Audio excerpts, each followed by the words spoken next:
Assalamualaikum warahmatullahi wabarakatuh.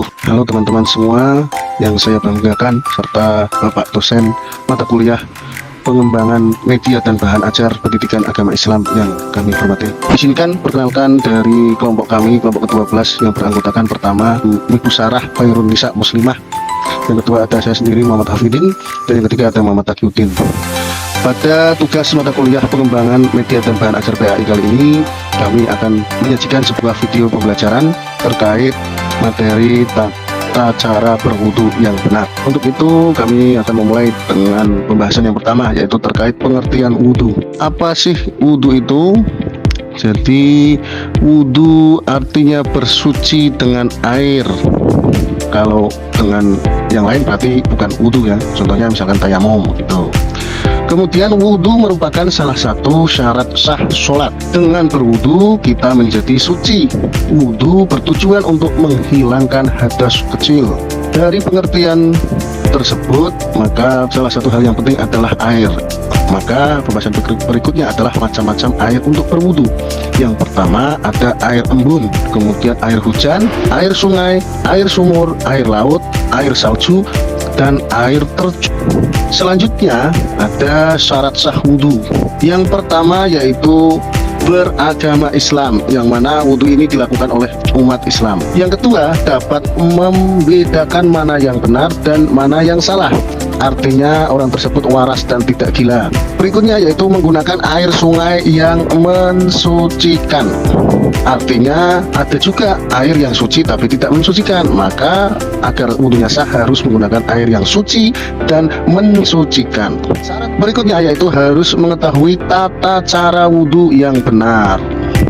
Jadi nggak boleh asal-asalan wudhu ini ya, harus sesuai aturan yang ada. Pembahasan berikutnya yaitu mengenai fardu dan sunnah wudhu. Yang pertama, mari kita pelajari bersama mengenai fardu wudhu. Yang pertama yaitu niat.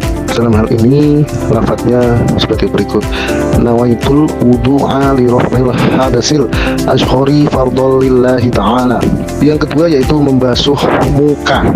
Selanjutnya yaitu membasuh kedua tangan sampai siku. Selanjutnya lagi yaitu mengusap sebagian kepala, atau dalam hal ini lebih spesifiknya yaitu tempat tumbuhnya rambut. Berikutnya yaitu membasuh kedua kaki sampai mata kaki.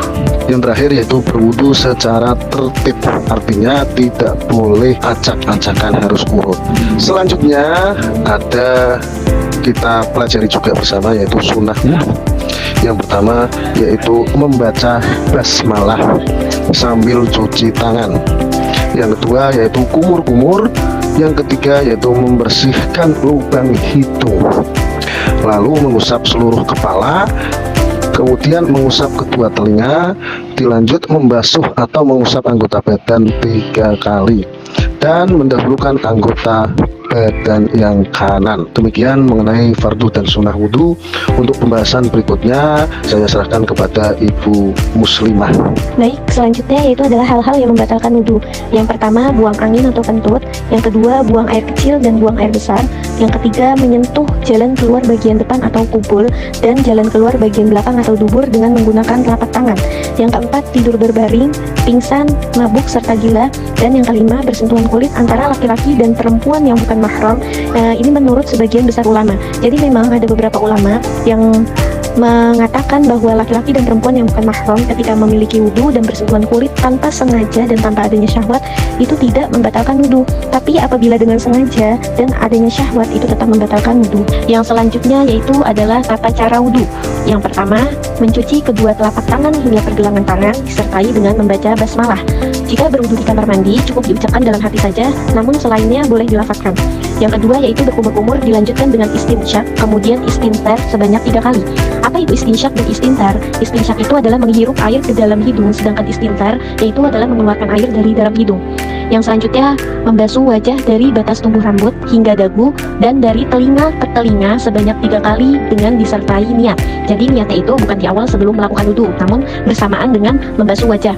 Yang keempat yaitu adalah membasuh kedua tangan hingga siku sebanyak 3 kali, dimulai dari tangan yang sebelah kanan lalu dilanjutkan ke tangan yang sebelah kiri. Yang kelima, mengusap sebagian kepala dimulai dari depan ke belakang. Yang keenam, membasuh kedua telinga bagian dalam dan luar.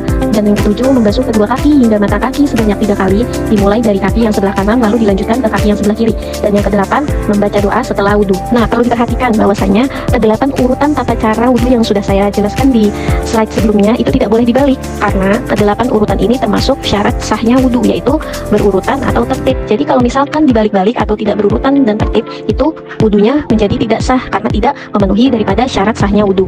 Demikianlah yang dapat kami sampaikan, semoga bermanfaat. Kurang lebihnya kami mohon maaf. Akhirul kalam, wassalamualaikum warahmatullahi wabarakatuh.